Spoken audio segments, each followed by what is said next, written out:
바보 마누라한테 인감도장 받아서 건물명에 넘기면 이거 팔아서 우리 새 아파트 가는 거야. 남편이 내 연여배를 쓰다듬으며 말하더라고요. 저는 그 말을 옷장 안에 숨어서 들었습니다. 돌아가신 아버지가 저한테 물려주신 건물 3층 옥탑방에 이 남자가 만삭인 다른 여자랑 살림을 차리고 있었던 거예요. 제가 마트 마감 할인으로 반찬 아껴 만들 때 이 남자는 제 건물 월세를 빼돌려서 그 여자한테 명품을 사주고 있었던 겁니다. 진짜 상상도 못한 복수를 했는데 들어보시겠어요? 저는 그날도 낡은 경차 뒷좌석에 마트 마감 할인 스티커가 붙은 장바구니를 실으며 하루를 보내고 있었습니다. 돌아가신 아버지가 구도심 골목 안쪽에 남겨주신 3층짜리 상가주택. 그 건물은 제 이름으로 되어 있었지만 관리는 온전히 남편의 몫이었죠. 당신은 부동산 같은 거 몰라도 돼. 복잡한 건 내가 알아서 할 테니까. 남편은 늘 그렇게 말했습니다. 저는 고개를 끄덕였고 남편이 건네주는 빠듯한 생활비 안에서 살림을 꾸리는 게 제 일상의 전부였죠. 이번 달도 수리비가 많이 나왔어. 2층 화장실 배관이 또 터졌거든. 남편이 저녁 식탁에서 된장찌개를 떠먹으며 한숨을 쉴 때마다 저는 미안한 마음에 반찬 가짓수를 줄이고 마트 마감 시간에 맞춰 할인 코너를 뒤졌습니다. 그런 평범한 화요일 낮이었습니다. 핸드폰이 울렸고 화면에는 1층 세탁소 아주머니 번호가 떠 있었죠. 여보세요, 사모님. 큰일 났어요, 큰일. 세탁소 아주머니의 목소리가 떨리고 있었습니다. 천장에서 물이 쏟아져요. 세탁물이 다 젖어가요. 지금 당장 좀 와주셔야 해요. 저는 설거지하던 고무장갑을 벗어 던지며 대답했습니다. 아주머니, 지금 바로 갈게요. 조금만 참고 계세요. 남편에게 전화를 걸었지만 신호만 길게 울릴 뿐 받지 않았습니다. 저는 동네 설비 기사님 번호를 누르고 경차 시동을 걸었죠. 건물에 도착하니 1층 세탁소 천장에서 진짜로 물이 줄줄 흘러내리고 있었습니다. 세탁소 아주머니가 대야 3개를 받쳐놓고 손님 옷들을 옮기느라 땀범벅이 되어 있었죠. 설비 기사님이 천장 배관을 훑어보더니 고개를 갸웃거리며 말했습니다. 사모님, 이거 1층 문제가 아니에요. 3층 옥탑 보일러 배관에서 새는 거예요. 3층 올라가 봐야 합니다. 3층이요? 거기는 비어 있는데. 비어 있어도 보일러가 돌아가고 있으니까 물이 새는 거예요. 문 열어주시면 제가 바로 잡아드릴게요. 저는 계단을 올라 3층 앞에 섰습니다. 도어락에 손을 올리는데 문득 아버지의 기일 날짜가 떠올랐죠. 아버지가 살아계실 때 늘 쓰시던 비밀번호 0315. 삑 하는 소리와 함께 잠금이 풀렸습니다. 문을 여는 순간 저는 숨이 멎는 줄 알았습니다. 낡은 장판이 깔려 있어야 할 바닥에는 고급 원목 마루가 빛나고 있었습니다. 거실 한쪽에는 백화점에서나 볼 법한 아기 침대가 놓여 있었고 그 옆에는 분홍색 유모차까지 가지런히 세워져 있었죠. 그리고 벽에 걸린 대형 액자 속에서 남편이 웃고 있었습니다. 옆에는 제가 한 번도 본 적 없는 젊은 여자가 만삭의 배를 내밀고 서 있었죠. 설비 기사님이 뒤에서 무슨 말을 했지만 제 귀에는 아무것도 들리지 않았습니다. 저는 떨리는 다리를 끌고 안방 문을 열었습니다. 킹사이즈 침대 위에서 배가 볼록한 젊은 여자가 한쪽 팔을 이마에 올린 채 새근새근 낮잠을 자고 있었죠. 치가 떨렸습니다. 손끝이 하얗게 질려가는 걸 느끼면서도 저는 핸드폰을 꺼냈습니다. 화장대 위에 남편 지갑, 옷장에 걸린 남편의 양복들, 냉장고에 붙은 산부인과 초음파 사진, 신발장에 나란히 놓인 남편의 구두와 여자의 슬리퍼, 하나도 빠짐없이 찍었습니다. 그때 현관문 비밀번호 누르는 소리가 들렸죠. 저는 반사적으로 안방 옷장 문을 열고 옷 사이로 몸을 밀어 넣었습니다. 심장이 귀까지 쿵쿵 울렸지만 저는 핸드폰 녹음 버튼을 눌렀습니다. 찰떡이 엄마 나왔어. 백화점에서 이유식 그릇 세트 사왔어. 남편의 목소리였습니다. 집에서 저한테는 한 번도 써본 적 없는 달콤하게 녹아내리는 그런 목소리.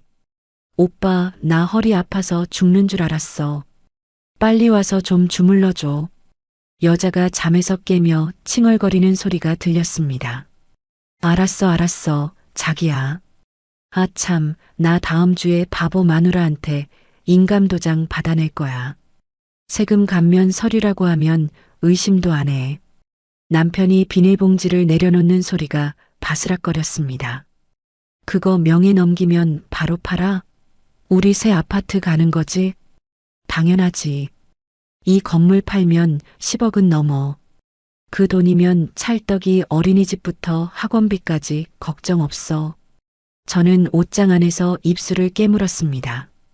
피 맛이 났지만 소리를 낼 수 없었죠. 두 사람이 외식을 나가고 현관문이 닫히는 소리를 확인한 뒤에야 저는 옷장 밖으로 나왔습니다. 다리에 힘이 없어 벽을 짚으며 계단을 내려왔고 골목길에 세워둔 경차 운전석에 쓰러지듯 앉았습니다. 운전대에 이마를 대니 눈물이 쏟아졌습니다. 아버지 죄송해요. 제가 바보처럼. 하지만 오래 울지 않았습니다.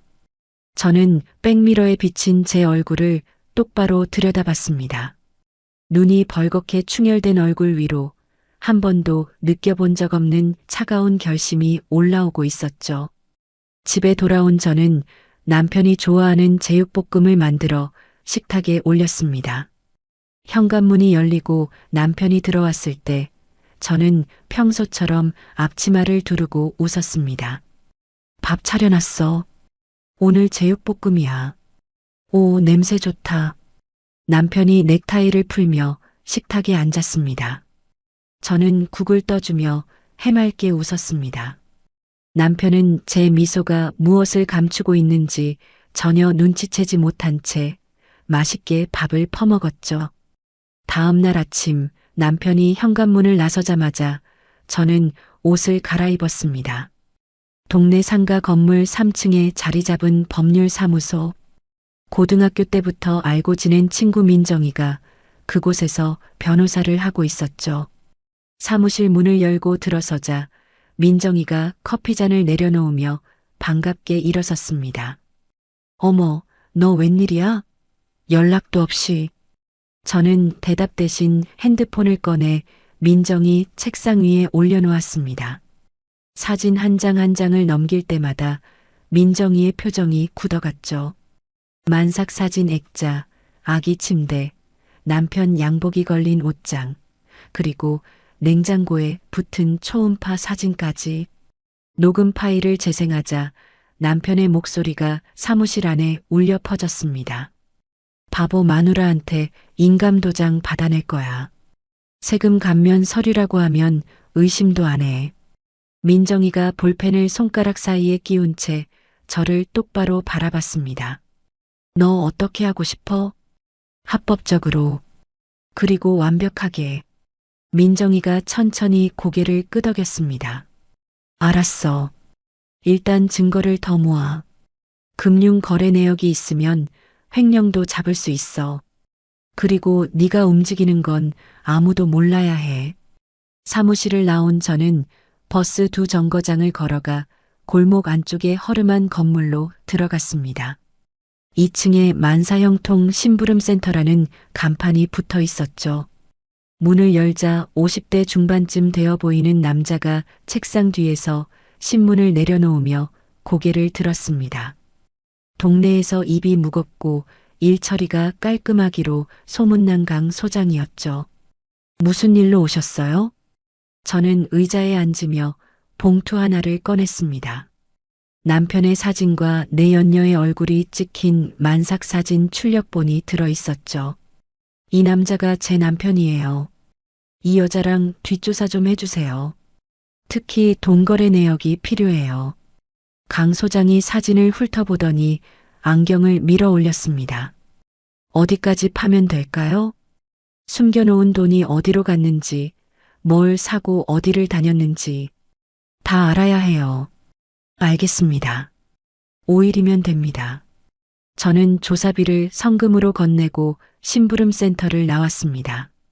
그로부터 5일 뒤 강 소장에게서 연락이 왔습니다. 동네 카페 구석자리에서 만난 강 소장이 갈색 서류 봉투를 밀어왔죠. 사모님, 예상보다 심합니다. 저는 봉투를 열었습니다.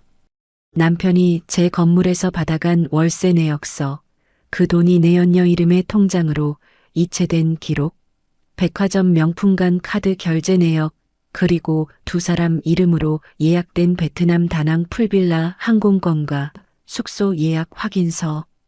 강 소장이 커피를 한 모금 마시며 말했습니다. 월세가 매달 350만 원인데 사모님한테는 한 푼도 안 갔더라고요. 6개월치만 해도 2,100만 원이에요. 그 돈이 고스란히 저 여자 생활비랑 여행 경비로 나갔습니다. 저는 서류를 봉투에 다시 넣으며 입술을 꾹 다물었습니다. 손가락 끝이 차가워지는 걸 느꼈지만 표정은 흔들리지 않았죠. 감사합니다. 한 가지 더 부탁이 있어요. 이 남자가 동네 부동산 브로커를 만나는지 계속 따라봐 주세요. 알겠습니다. 그날 저녁 저는 평소보다 일찍 저녁을 차리고 남편을 기다렸습니다. 현관문이 열리고 남편이 구두를 벗으며 거실로 들어왔죠. 뭐야, 오늘 상차림이 좋은데. 저는 부엌에서 국 냄비를 들고 나오며 웃었습니다. 당신이 건물 관리하느라 고생이 많잖아. 이번 달도 수리비 나갔다며? 미안해서 내가 좀 신경 썼어. 남편이 저의 머리를 쓱 쓸어넘기며 의자에 앉았습니다. 괜찮아. 낡은 건물이 다 그렇지 뭐. 저는 밥을 퍼주며 남편의 얼굴을 살폈습니다. 거짓말을 하면서도 눈 하나 깜짝하지 않는 그 뻔뻔한 얼굴. 저도 웃었습니다. 남편보다 더 자연스럽게. 일주일이 지났을 때 남편이 먼저 말을 꺼냈습니다. 소파에 나란히 앉아 TV를 보고 있을 때였죠. 여보, 나 내일 인감 도장하고 신분증 좀 줄 수 있어? 구청에 세금 감면 신고를 해야 하는데 서류에 소유주 도장이 필요하거든. 저는 TV에서 눈을 떼지 않은 채 대답했습니다. 아, 그래. 장롱 서랍에 있으니까 내일 아침에 꺼내줄게. 응, 고마워. 남편이 리모컨을 돌리며 아무렇지 않게 채널을 바꿨습니다. 그날 밤 남편이 잠든 뒤 저는 장롱 서랍에서 인감 도장을 꺼냈습니다. 서랍장 위에 놓아둔 커터칼을 집어들고 도장 테두리 아랫부분에 칼끝을 아주 살짝 그었죠. 눈을 크게 뜨고 봐야 겨우 보이는 정도의 미세한 흠집 하나. 저는 도장을 다시 케이스에 넣으며 속으로 중얼거렸습니다. 이 작은 흠집 하나가 당신을 감옥으로 보내줄 거야. 다음 날 아침 저는 웃는 얼굴로 인감 도장을 남편 손에 쥐어줬습니다. 여기, 잃어버리지 마. 당연하지. 금방 가져다 줄게. 남편이 도장을 양복 안주머니에 넣고 현관을 나서는 뒷모습을 바라보며 저는 앞치마 끈을 고쳐 묶었습니다. 3일 뒤 강 소장에게서 사진이 도착했습니다. 동네 부동산 사무실 안에서 남편이 브로커와 마주 앉아 서류를 작성하고 있는 모습. 확대하니 서류 상단에 증여계약서라는 글자가 선명하게 보였죠. 저는 그 사진을 저장하고 핸드폰을 내려놓았습니다. 그리고 연락처를 뒤져 오랜 고향 선배의 번호를 찾았죠. 지역에서 철거 업체를 운영하는 형식이 선배. 저는 전화를 걸었습니다. 선배, 저 은주예요. 오랜만에 뵐 일이 있는데 내일 시간 되세요? 다음 날 오후 철거업체 사무실에서 형식이 선배를 만났습니다. 저는 상황을 간략하게 설명했고 선배는 팔짱을 끼고 천장을 올려다보더니 입을 열었죠. 은주야, 그 건물 지은 지 40년 넘었지? 네. 그 정도면 해체 허가 금방 나와. 문제는 내 남편이 철거 비용까지 떠안게 만드는 거잖아. 선배가 책상 서랍에서 계약서 양식 한 장을 꺼내 펼쳤습니다. 이거 철거 공사 도급 계약서야. 여기에 내 남편 이름이 올라가면 공사비 전액이 이 사람 책임이 되는 거지. 해체 동의서랑 같이 끼워 넣으면 돼. 저는 그 계약서를 들여다보며 고개를 끄덕였습니다. 선배, 남편이 다음 주에 그 여자랑 다낭으로 여행 가요. 형식이 선배가 볼펜을 톡톡 두드리며 씩 웃었습니다. 그때 부수면 되겠네. 저는 자리에서 일어나며 선배에게 고개를 숙였습니다. 집으로 돌아오는 길, 경차 창문 너머로 노을이 지고 있었습니다. 저는 핸들을 잡은 손에 힘을 주며 달력을 떠올렸죠. 남편의 다낭 출발일까지 딱 8일. 저는 그날을 빨간 펜으로 동그라미 쳤습니다. 남편이 가짜 증여 계약서를 꾸민 지 일주일이 지났습니다. 저는 그 사이 인터넷에서 구청 건축과 공문 양식을 찾아 출력했죠. 서식 상단에 구청 로고를 넣고 본문에는 건물 노후화에 따른 붕괴 위험 긴급 철거 명령이라는 문구를 또박또박 적어 넣었습니다. 미이행 시 이행강제금 부과 예고라는 겁나는 문장까지 덧붙여서 진짜 공문처럼 보이도록 꾸몄죠. 저는 그 가짜 통지서를 우리 집 우편함에 꽂아두고 거실 소파에 앉아 남편을 기다렸습니다. 해가 질 무렵 현관 바깥에서 남편이 우편함을 여는 소리가 들렸습니다. 잠시 정적이 흐르더니 남편이 벌컥 현관문을 열고 들어왔죠. 남편의 얼굴이 하얗게 질려 있었습니다. 여보, 이거 봤어? 남편이 떨리는 손으로 종이를 내밀었습니다. 저는 받아들고 눈을 크게 뜨며 읽는 척했죠. 이게 뭐야, 붕괴 위험? 긴급 철거? 구청에서 보낸 거야. 철거 안 하면 벌금이 수천만 원이래. 저는 종이를 든 손을 와들와들 떨며 소파에 주저앉았습니다. 어떡해, 여보. 우리 전 재산이 그 건물인데 벌금으로 다 날아가면 어떡해. 눈에 힘을 주니 눈물이 고였습니다. 저는 코를 훌쩍이며 남편의 팔을 잡았죠. 당신이 어떻게든 해줘야지. 나는 이런 거 아무것도 모르잖아. 남편이 소파 팔걸이를 움켜쥐며 핸드폰을 꺼냈습니다. 화면에 박 사장이라는 이름이 떴죠. 제가 돈으로 미리 매수해둔 동네 부동산 브로커였습니다. 박 사장님, 나 지금 급한 일이 생겼는데 구청에서 건물 철거 명령이 떨어졌어요. 전화기 너머로 브로커의 목소리가 새어나왔습니다. 아이고, 그 동네 옛날 건물들 요즘 다 그래요. 구청에서 한번 찍으면 피할 수가 없어요. 빨리 부수고 땅으로 파는 게 이득이에요. 남편이 전화를 끊고 이마를 문질렀습니다. 뭔가 계산하는 눈빛이었죠. 여보, 어차피 낡은 건물이야. 부숴버리고 빈 땅으로 팔면 오히려 돈이 더 돼. 벌금 맞느니 지금 부수는 게 낫지. 저는 눈물을 닦으며 고개를 끄덕였습니다. 당신 말이 맞아. 근데 어떻게 해야 하는 거야? 구청에 뭐 내야 하는 거 아니야? 내가 알아볼게. 서류만 몇 장 내면 돼. 당신은 신경 쓰지 마. 남편이 안방으로 들어가 문을 닫았습니다. 저는 거실에 혼자 남아 입꼬리를 살짝 올렸죠. 완벽하게 물었습니다. 다음 날 저녁 남편이 퇴근길에 서류 봉투를 하나 들고 왔습니다.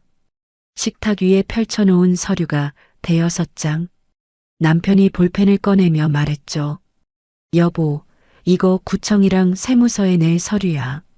건물 해체 신고서도 있고 세금 정리하는 것도 섞여 있어. 여기 소유주 서명란에 사인만 해주면 돼. 저는 서류를 들여다보는 척하며 고개를 갸웃거렸습니다. 남편이 내민 서류 사이에는 건물 명의를 남편 앞으로 넘기는 이전 서류가 교묘하게 끼워져 있었죠. 물론 저는 그걸 이미 알고 있었습니다. 이렇게 많아? 나 이런 거 읽어도 무슨 말인지 모르겠는데. 그냥 형식적인 거야. 구청에서 요구하는 양식이니까 서명만 하면 끝이야. 알았어. 근데 나 화장실 좀 갔다 올게. 배가 좀 아파서. 저는 자리에서 일어나 화장실로 향했고 남편은 핸드폰을 꺼내 뉴스를 보기 시작했습니다. 화장실 문을 닫은 저는 가방에서 미리 준비해둔 서류 2장을 꺼냈습니다. 형식이 선배가 만들어준 진짜 건물 전면 해체 동의서와 철거 비용 전액을 책임진다는 철거 공사 도급 계약서였죠.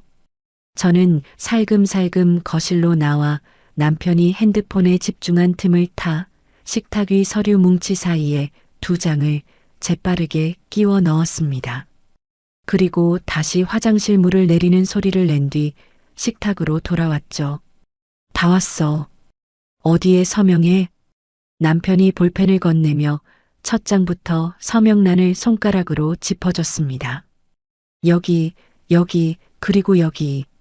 저는 고개를 끄덕이며 서명했습니다. 명예 이전 서류에도 일부러 아무렇지 않은 얼굴로 사인을 넣었죠. 어차피 흠집난 인감도장으로 작성된 서류는 나중에 위조 증거가 될 테니까요. 그리고 서류를 남편 쪽으로 밀었습니다. 당신도 해야 하는 거 아니야? 구청에 같이 내는 거면 배우자 서명도 있어야 하잖아. 남편이 서류를 힐끗 보더니 대수롭지 않다는 듯 볼펜을 집었습니다. 그러네. 어차피 형식적인 거니까. 남편이 한 장 한 장 서명란에 자기 이름을 적고 주민등록번호를 써넣었습니다. 볼펜이 종이 위를 사각사각 긁는 소리가 저에게는 축포처럼 들렸죠. 형식이 선배가 만든 해체 동의서에도 수천만 원짜리 도급 계약서에도 남편은 제목조차 읽지 않고 자기 글씨로 또박또박 서명을 남겼습니다. 저는 서류를 모아 봉투에 넣으며 말했습니다.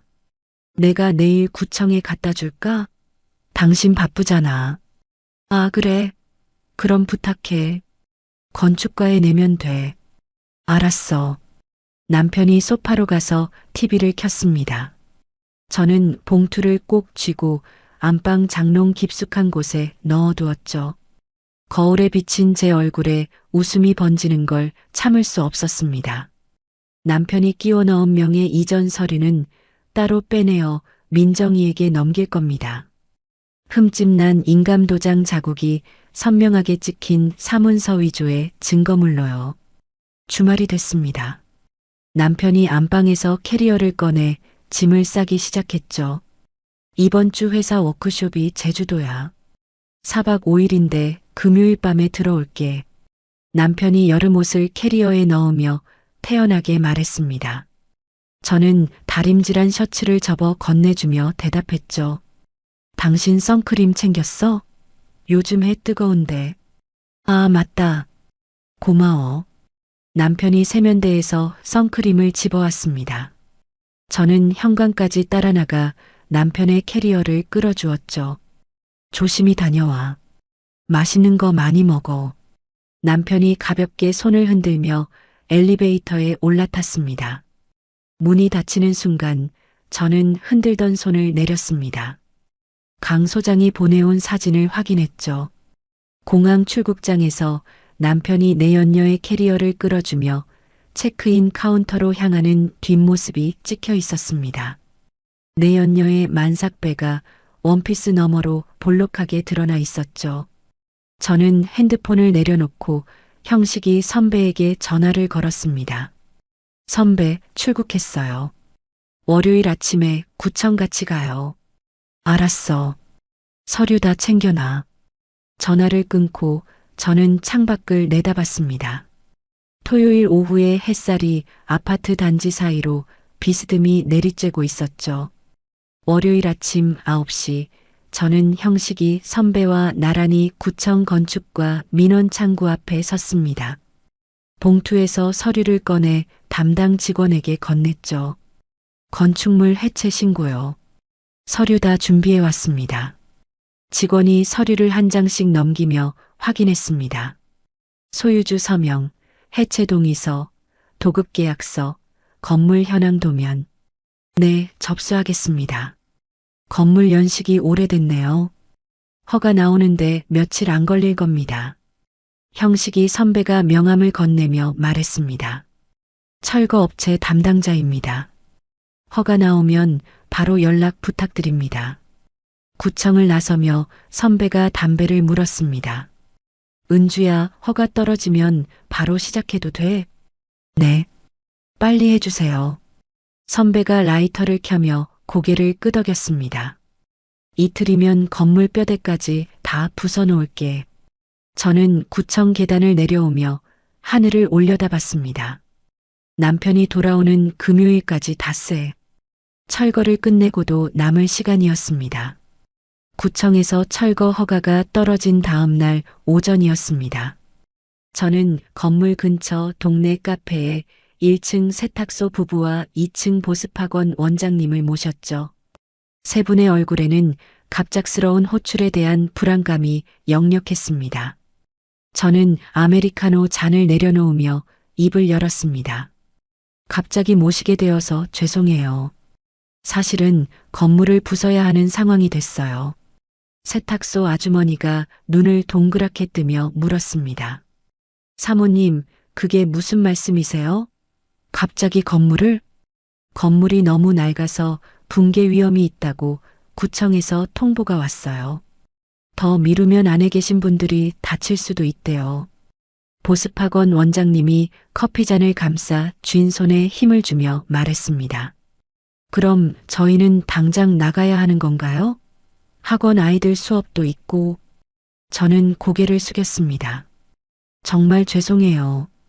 대신 보증금은 오늘 중으로 전액 돌려드릴게요. 이사 비용도 제가 따로 드릴 테니까 급하게 쫓아내는 것처럼 되어서 정말 면목이 없습니다. 세탁소 아저씨가 아내의 손을 잡으며 조심스럽게 물었습니다. 사모님, 보증금을 진짜 바로 주실 수 있는 거예요? 우리 보증금이 2천만 원인데. 네. 오늘 제 통장에서 바로 보내드릴게요. 이사 위로금도 각 500만 원씩 따로 드릴게요. 저는 아버지가 제 이름으로 남겨두셨던 비상용 정기예금을 어제 해지했습니다. 남편은 이 통장의 존재조차 몰랐죠. 세탁소 아주머니가 갑자기 제 손을 덥석 잡으며 눈시울을 붉혔습니다. 사모님 고마워요. 요즘 세상에 이렇게 해주시는 집주인이 어디 있어요. 아주머니 아니에요. 제가 더 일찍 말씀드렸어야 하는 건데. 저는 그 자리에서 핸드폰으로 세 분의 계좌에 보증금과 위로금을 송금했습니다. 보습학원 원장님의 핸드폰에 입금 알림이 울리자 원장님이 고개를 깊이 숙였죠. 감사합니다, 사모님. 아이들 학부모님들한테 오늘 바로 연락할게요. 카페를 나선 저는 동네 이삿짐 센터 두 곳에 전화를 걸어 이번 주 안으로 이사를 끝내달라고 부탁했습니다. 3일 안에 건물을 완전히 비워야 했으니까요. 세탁소 부부는 이틀 만에 짐을 뺐고 보습학원 원장님도 사흘째 되는 날 마지막 책상까지 옮겼습니다. 저는 매일 현장에 나가 이삿짐 나르는 것을 도왔죠. 무거운 세탁기를 트럭에 실을 때 세탁소 아저씨가 땀을 닦으며 제게 말했습니다. 사모님, 나중에 새 건물 올리시면 그때 다시 불러주세요. 이동리가 정들어서. 꼭 그럴게요, 아저씨. 건물이 텅 비워진 날, 형식이 선배가 이끄는 철거반이 도착했습니다.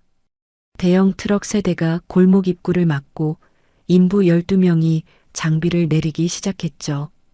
건물 사방으로 강철 비계가 올라가고 그 위에 초록색 분진 가림막이 겹겹이 둘러졌습니다. 골목을 지나는 동네 사람들이 고개를 갸웃거렸지만 가림막 너머로는 아무것도 보이지 않았죠. 철거반 반장이 장갑을 벗으며 제게 다가왔습니다. 사장님, 3층 옥탑에 가구가 잔뜩 있는데요. 새 것들이던데 따로 빼놓을까요? 저는 3층을 올려다보며 대답했습니다. 전부 산업 폐기물이에요. 하나도 남기지 말고 다 부숴주세요. 반장이 잠깐 눈을 깜빡이더니 고개를 끄덕였습니다. 알겠습니다. 그때 핸드폰이 울렸습니다. 남편이 보낸 문자였죠. 야자수 아래 수영장이 보이는 사진과 함께 오늘 일정 빡세다.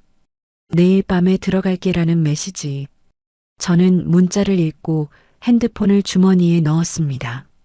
그리고 통신사 앱에서 수신 차단이 정상적으로 작동하고 있는지 한 번 더 확인했죠. 남편의 번호로 걸려오는 모든 해외 전화는 연결되지 않는 상태. 동네 지인이 아무리 전화를 해도 남편은 받을 수 없었습니다. 저는 형식이 선배에게 걸어가 말했습니다. 선배, 내일 아침에 3층 옥탑부터 부숴주세요. 선배가 안전모를 벗으며 고개를 끄덕였습니다. 굴삭기 내일 새벽에 들어온다. 아침 8시에 시작할게. 네. 부탁드려요. 해가 지고 어둠이 내려앉은 뒤 저는 혼자 3층 옥탑방에 올라갔습니다. 전기가 끊긴 방 안은 캄캄했고 핸드폰 불빛에 의지해 거실을 둘러봤죠. 벽에 걸린 액자가 보였습니다. 남편이 내연녀의 어깨를 감싸고 환하게 웃고 있는 사진. 저는 액자를 벽에서 떼어 바닥에 내던졌습니다. 유리가 깨지는 소리가 빈 방 안에 쩡하고 울렸죠. 저는 구두 뒤꿈치로 그 사진을 짓밟았습니다. 한 번, 두 번, 세 번. 숨이 가빠졌지만 눈물은 나오지 않았습니다. 더 이상 울 마음이 남아있지 않았으니까요. 저는 짓밟힌 액자를 내려다보며 중얼거렸습니다. 내일이면 흔적도 안 남아. 옥탑방을 나와 계단을 내려왔습니다. 텅 빈 건물은 쥐 죽은 듯 고요했고 제 구두 소리만 메아리 쳤죠. 골목길에 세워둔 경차에 올라탄 저는 시트를 뒤로 젖혔습니다. 가림막 너머로 굴삭기의 거대한 팔이 가로등 불빛에 어슴풀에 비쳐 보였죠. 저는 눈을 감지 않았습니다. 운전석에 기대어 어둠 속의 굴삭기를 바라보며 아침이 오기만을 기다렸습니다. 새벽 공기가 차창을 적시기 시작할 때쯤 동쪽 하늘이 연한 회색빛으로 밝아오고 있었죠. 저는 차 시동을 걸어 히터를 틀고 손가락을 녹였습니다. 형식이 선배가 보낸 문자가 도착했습니다. 장비 점검 끝. 8시 정각에 시작한다. 저는 백미러를 보며 흐트러진 머리카락을 정리했습니다. 거울 속의 제 눈에는 지난 몇 주 동안 한 번도 보지 못했던 것이 담겨 있었죠. 시계를 확인했습니다. 오전 7시 42분. 18분 뒤면 모든 것이 시작됩니다. 아침 8시 정각, 저는 경차에서 내려 건물 맞은편 편의점 앞에 섰습니다. 형식이 선배가 안전모를 쓰고 골목 안쪽에서 손을 들어 제게 신호를 보냈죠. 저는 고개를 한번 끄덕였습니다. 선배가 굴삭기 기사를 향해 오른팔을 크게 휘둘렀습니다. 굴삭기의 엔진이 굉음을 토해내며 무한궤도가 천천히 앞으로 움직였죠. 거대한 철제팔이 하늘 높이 올라가더니 3층 옥탑방의 지붕을 향해 내리찍었습니다. 쿠르릉 하는 소리와 함께 슬레이트 지붕이 종이처럼 찢어졌습니다. 콘크리트 조각들이 우수수 쏟아지고 그 사이로 분홍색 아기 침대의 난간이 보였다가 먼지 구름 속으로 사라졌죠. 두 번째 타격에 옥탑방 벽 한쪽이 통째로 무너졌습니다.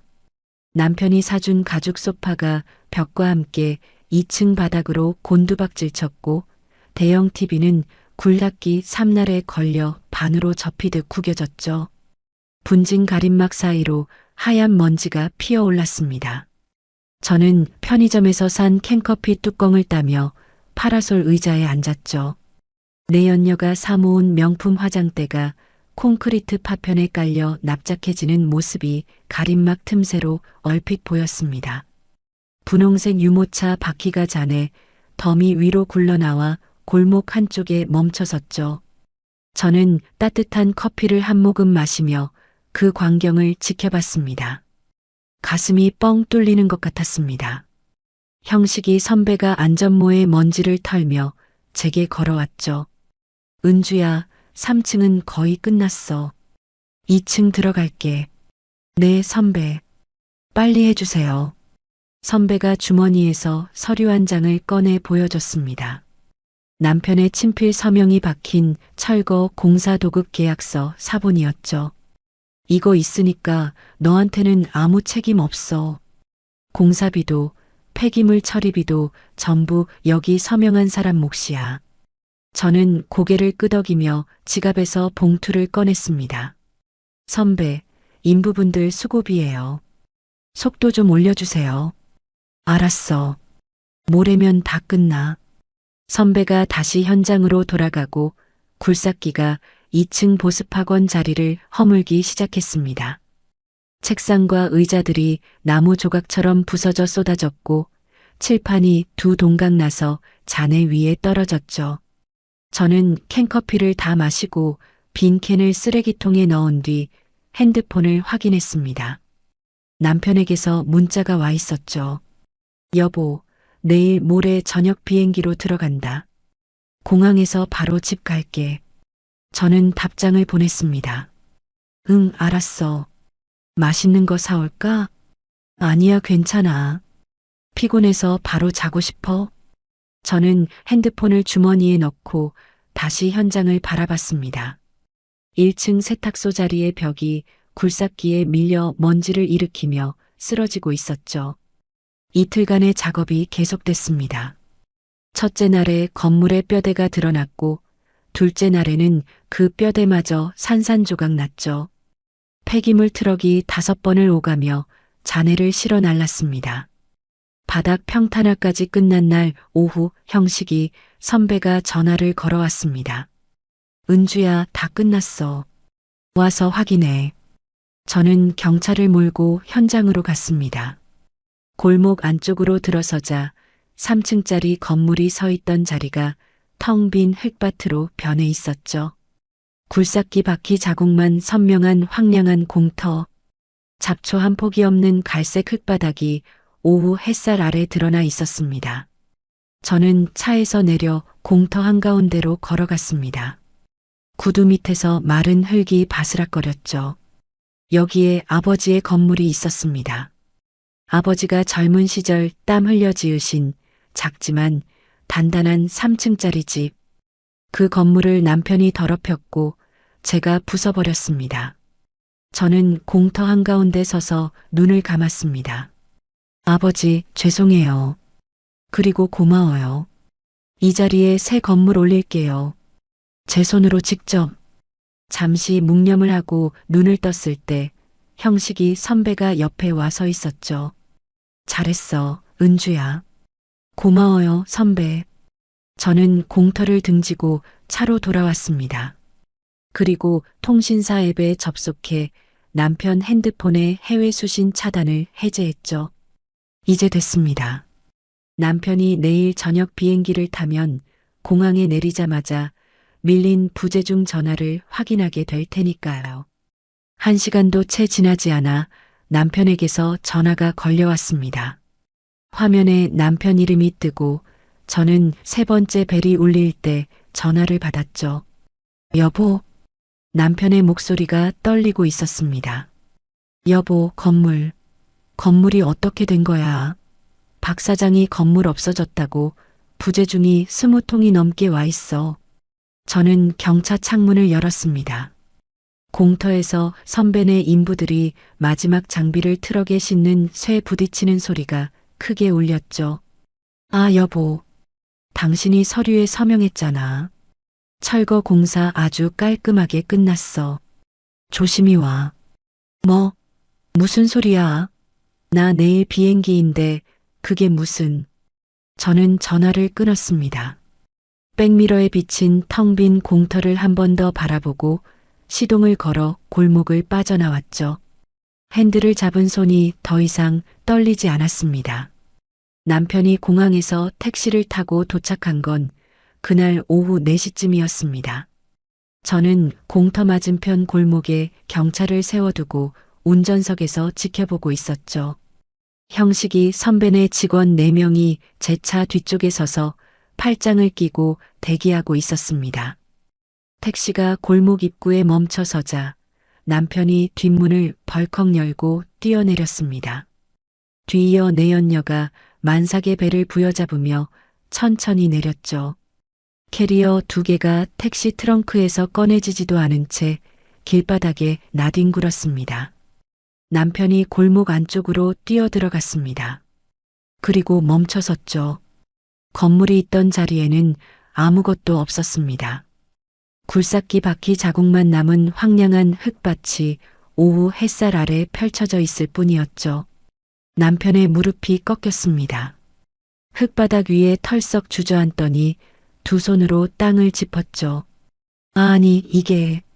내연녀가 헐떡이며 뒤따라왔습니다. 공터를 보더니 입을 벌린 채 그 자리에 얼어붙었죠. 오빠, 이게 뭐야? 우리 집이 어디 간 거야? 저는 천천히 차 문을 열고 내렸습니다. 구두 뒤꿈치가 콘크리트 바닥을 또각또각 울리며 두 사람을 향해 걸어갔죠. 입꼬리를 살짝 올리고 여유롭게. 남편이 고개를 돌렸습니다. 저를 발견한 남편의 눈이 순간적으로 커졌죠. 너 네가 한 거야? 저는 대답 없이 두 사람 앞에 멈춰 섰습니다. 남편이 흙을 묻힌 손으로 바닥을 짚고 벌떡 일어나더니 제게 달려들었죠. 이 미친년이 내 건물을 왜 부숴? 남편의 손이 제 어깨에 닿기 직전 뒤에서 대기하던 철거업체 직원 2명이 남편의 양팔을 잡아 뒤로 확 밀었습니다. 남편이 중심을 잃고 흙바닥에 엉덩이부터 낮아빠졌죠. 저는 한 발자국도 물러서지 않고 남편을 내려다봤습니다. 내 건물? 여보, 그건 우리 아버지가 나한테 물려주신 건물이야. 남편이 흙을 털며 일어나려다 다시 주저앉았습니다. 다리에 힘이 없는 게 눈에 보였죠. 장인어른 건물을 왜 내 맘대로 부숴? 저는 고개를 약간 기울이며 남편의 얼굴을 찬찬히 들여다봤습니다. 여보, 장인어른 건물은 왜 당신 맘대로 갖다 썼어? 그 위에서 딴 여자랑 살림 차리고 월세 빼돌리고 명의까지 뺏으려고 한 건 누구야? 남편의 입이 벌어졌다 닫혔습니다. 아무 말도 나오지 않는 듯 했죠.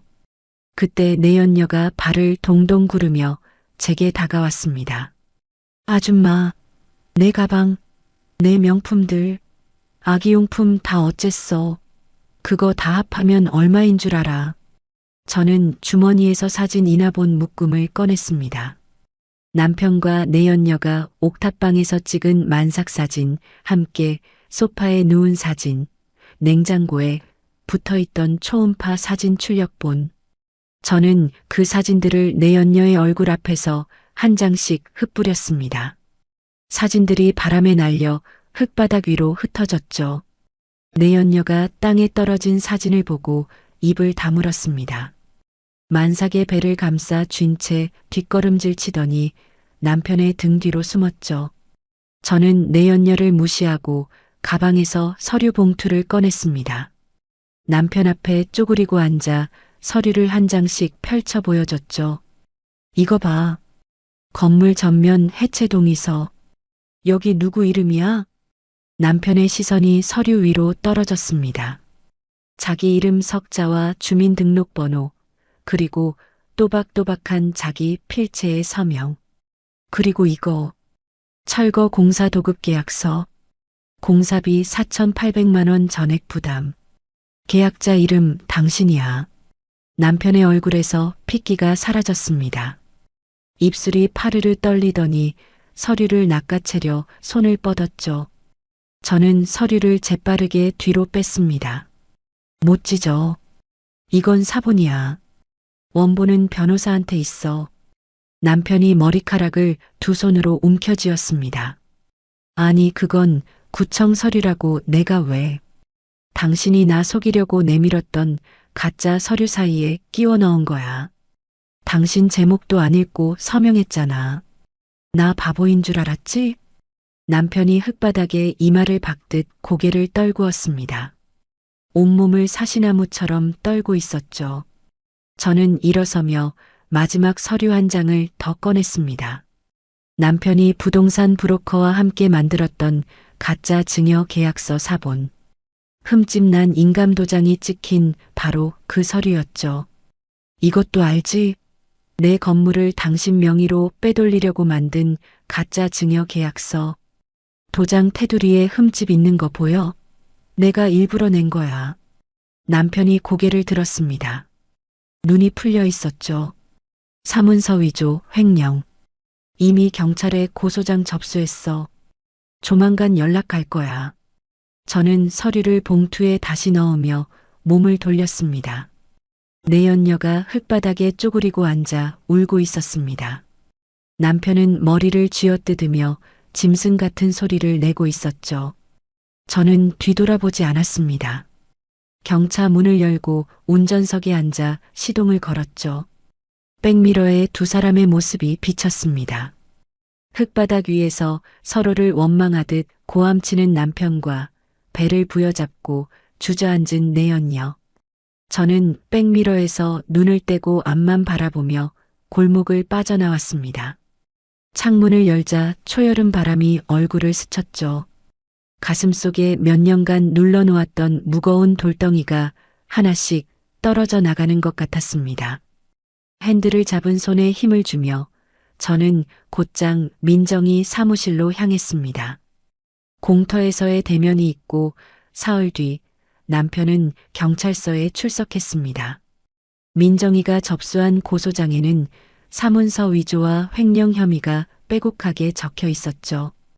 강 소장이 모아준 금융거래 내역, 흠집난 인감도장으로 만든 가짜 증여 계약서, 브로커와 미래하는 사진까지 증거는 넘쳐났습니다. 민정이가 사무실에서 커피를 건네며 말했습니다.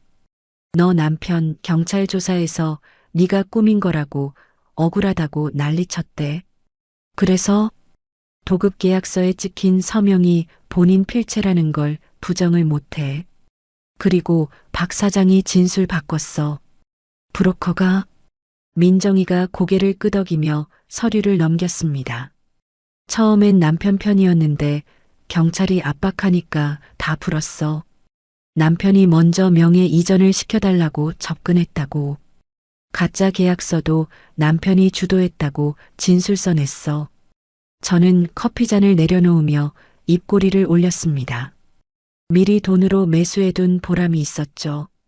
이혼 소송은 이미 접수했어. 유책 배우자 증거가 이 정도면 판사가 고민할 것도 없어. 위자료, 횡령한 월세 반환, 철거 비용 배상 전부 청구했어. 내연녀는? 민정이가 안경을 밀어 올리며 날카롭게 웃었습니다.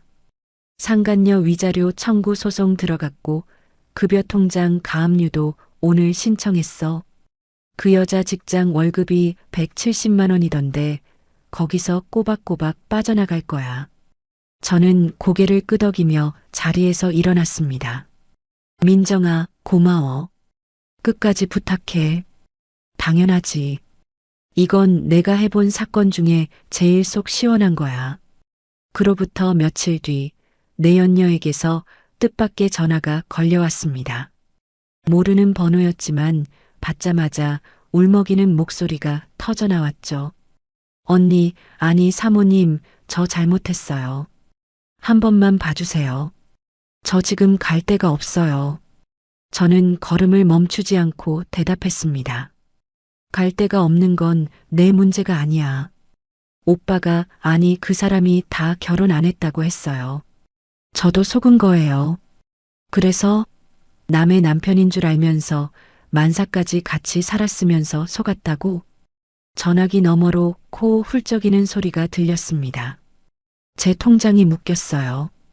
월급도 못 받고 보증금도 없어서 방도 못 구해요. 제발 소송만 취하해 주시면 남의 눈에 피눈물 나게 한 값은 치러야지. 평생 안고 살아. 저는 전화를 끊고 번호를 차단했습니다. 2주 뒤 남편에게서도 연락이 왔습니다. 새벽 2시에 문자가 도착했죠. 은주야, 나 잘못했어. 제발 소송 취하해줘. 회사에서도 잘릴 것 같아. 한 번만 기회를 줘. 저는 문자를 읽고 핸드폰을 엎어두었습니다. 답장하지 않았죠. 다음 날 민정이에게서 연락이 왔습니다.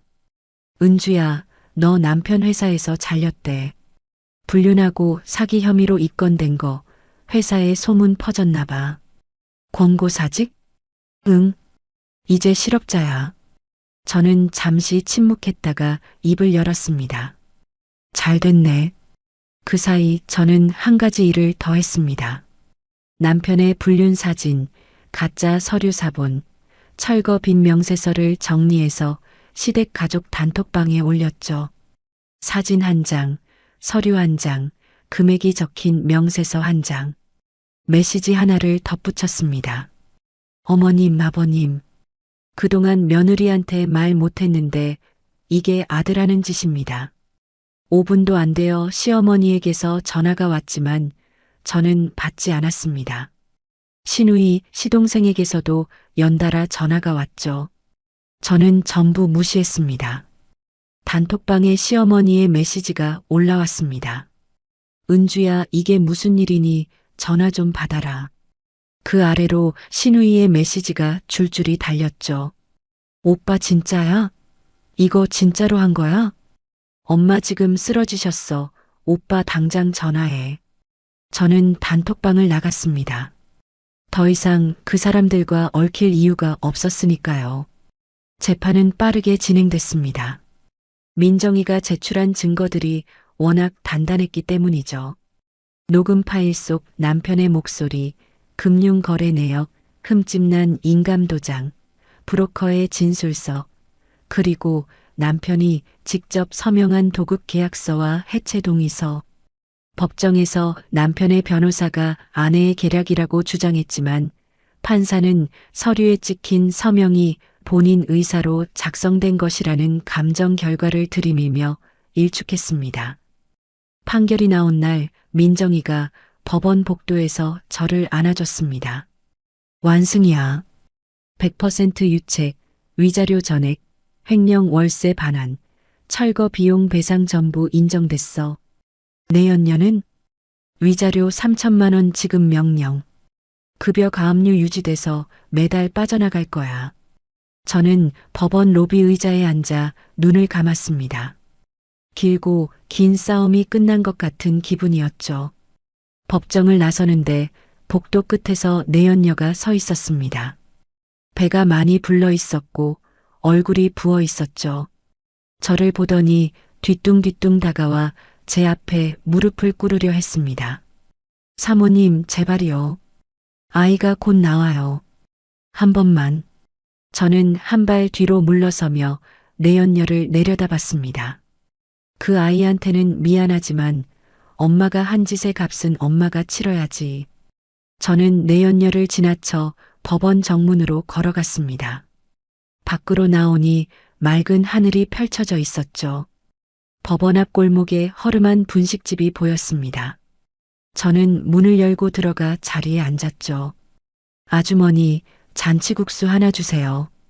따뜻한 잔치국수가 나왔습니다.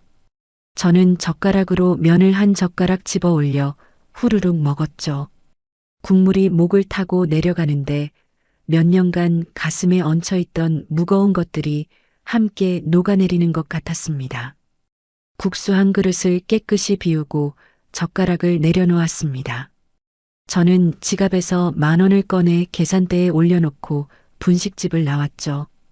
법원 앞 계단에서 남편이 변호사와 함께 내려오는 모습이 멀리 보였습니다. 등이 굽어 있었고 걸음이 느렸죠.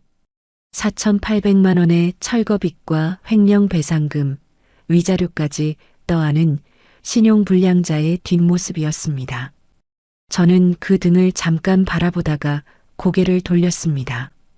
경차 열쇠를 꺼내 차 문을 열고 시동을 걸었죠. 이제 진짜로 끝이었습니다. 이혼 판결이 확정되고 1년이 흘렀습니다. 빈 공터로 방치되었던 그 자리에 4층짜리 신축 상가주택이 올라갔죠. 하얀 외벽에 짙은 회색 창틀, 깔끔한 유리 간판이 들어갈 자리까지 갖춘 번듯한 건물이었습니다. 저는 매일 아침 건물 1층 로비에서 하루를 시작했습니다. 세입자 관리대장을 펼치고 수리할 곳은 없는지 직접 확인하고 월세 입금 내역을 하나하나 체크했죠. 남편에게 맡겼던 일을 이제 제 손으로 하고 있었습니다. 1층에는 세탁소 아주머니가 다시 들어와 있었죠. 이사 갈 때 울먹이며 손을 잡았던 그 아주머니에게 저는 직접 전화를 걸었었습니다. 아주머니, 새 건물 1층에 자리 비었어요. 월세도 예전보다 싸게 해드릴 테니까 다시 오세요. 사모님, 진짜요? 아이고, 나 그 동네 떠나고 나서 매일 생각했는데. 아주머니가 이사 온 날 세탁소 유리문에 새 단장 오픈이라는 종이를 붙이며 활짝 웃었습니다. 동네 단골 어르신들이 하나둘 찾아오기 시작했고 1층에서는 다시 세제 냄새와 다림이 김이 피어올랐죠. 2층에는 소아과가, 3층에는 학원이 들어왔습니다. 매달 안정적으로 들어오는 임대 수익을 통장에서 확인할 때마다 저는 남편이 쥐어주던 빠듯한 생활비를 떠올렸죠.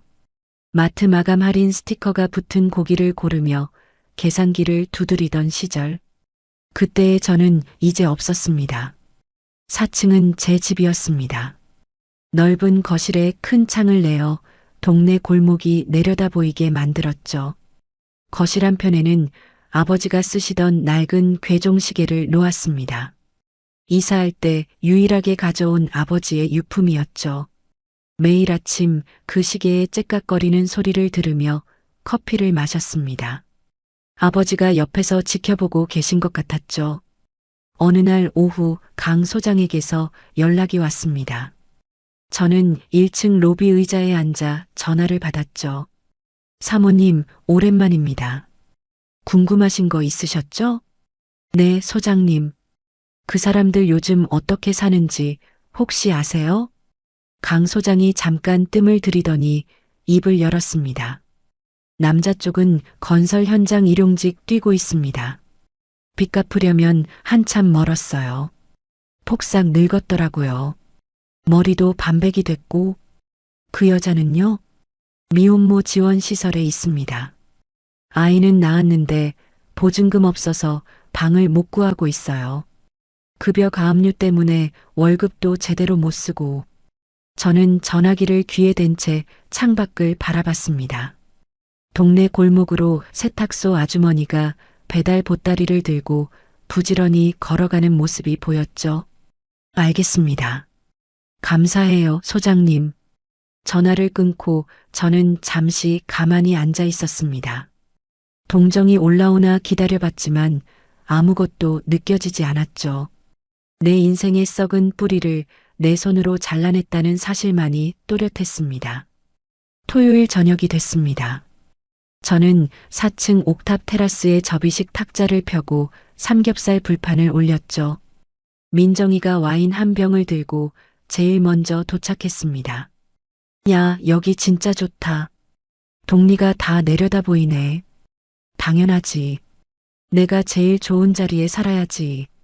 형식이 선배가 소주 2병을 비닐봉지에 넣어 들고 계단을 올라왔죠. 은주야, 건물 잘 지었더라. 내가 부쉈던 거 생각하면 감회가 새롭네. 선배가 깔끔하게 부숴줬으니까 이렇게 깔끔하게 올린 거죠. 강 소장이 마지막으로 도착했습니다. 과일 한 봉지를 내밀며 어색하게 웃었죠. 사모님, 아니, 이제 사장님이라고 불러야 하나? 그냥 편하게 부르세요, 소장님. 네 사람이 테라스 탁자에 둘러앉았습니다. 삼겹살이 불판 위에서 지글지글 기름을 튀기기 시작했죠. 형식이 선배가 소주잔을 돌리며 말했습니다. 자, 한 잔씩 따라. 오늘 건배 사는 은주가 해. 민정이가 소주를 따르며 맞장구 쳤죠. 맞아. 주인공이 해야지. 저는 소주잔을 들어 올렸습니다. 테라스 난간 너머로 동네 골목에 가로등이 하나둘 켜지고 있었죠. 1년 전 이 자리에 굴삭기가 서 있었다는 게 믿기지 않았습니다. 나를 도와준 사람들한테 감사합니다. 그리고 저는 잠깐 말을 멈추고 하늘을 올려다봤습니다. 초저녁 하늘에 별 하나가 보였죠. 내 이름으로 사는 앞날을 위해서 건배, 건배. 4개의 소주잔이 쨍그랑 부딪혔습니다. 삼겹살 굽는 냄새가 테라스를 가득 채웠고 웃음소리가 동네 골목으로 퍼져나갔죠. 밤이 깊어지자 민정이와 형식이 선배, 강 소장이 하나둘 자리에서 일어났습니다. 나 먼저 간다. 다음엔 내가 쏠게. 선배, 조심히 가세요. 사장님, 저도 갈게요. 맛있게 잘 먹었습니다. 현관문이 닫히고 4층이 조용해졌습니다. 저는 테라스 의자에 등을 기대고 다리를 뻗었죠. 밤하늘에 별이 몇 개 더 떠올라 있었습니다. 골목의 가로등 불빛과 멀리 아파트 단지의 창문 불빛이 반짝이고 있었죠. 낡은 경차를 몰고 마트 마감 할인을 쫓아다니던 여자. 남편이 건네주는 푼돈에 고개를 숙이던 여자. 옷장 안에 숨어서 입술을 깨물며 울던 여자. 그 여자는 이제 없었습니다. 저는 테라스 난간에 팔을 올리고 동네를 내려다봤습니다. 내 힘으로 지은 건물, 내 이름으로 된 땅, 내가 선택한 살. 거실 안쪽에서 아버지의 괴종시계가 자정을 알리는 종을 울렸습니다. 땡땡땡. 저는 눈을 감고 그 소리를 들었습니다. 바람이 살짝 불어와 머리카락을 흩날렸죠. 편안했습니다. 여러분, 은주 씨는 결국 해냈습니다. 남편이 바보라고 무시했던 전업주부가 그 누구의 도움 없이 자기 머리로 판을 짜고 자기 손으로 끝을 냈어요. 저는 이 사연을 읽으면서요, 건물이 부서지는 장면보다 오히려 옷장 안에서 입술을 깨물던 그 순간이 더 아팠습니다. 얼마나 참았을까요? 얼마나 속으로 삭혔을까요? 이 사연을 소개하는 저도 이렇게 답답해 미칠 것 같은데, 사연자 은주 씨는 오죽했을까요? 시청자분들도 은주 씨처럼 용기 내어 당당하고 떳떳한 삶을 이어나갔으면 좋겠습니다. 오늘 사연이 시원하셨다면 구독과 좋아요 꾹 눌러주시고요. 이야기를 끝까지 들어주신 분이 계시다면 잘 들었다고 댓글 하나 남겨주시면 감사하겠습니다.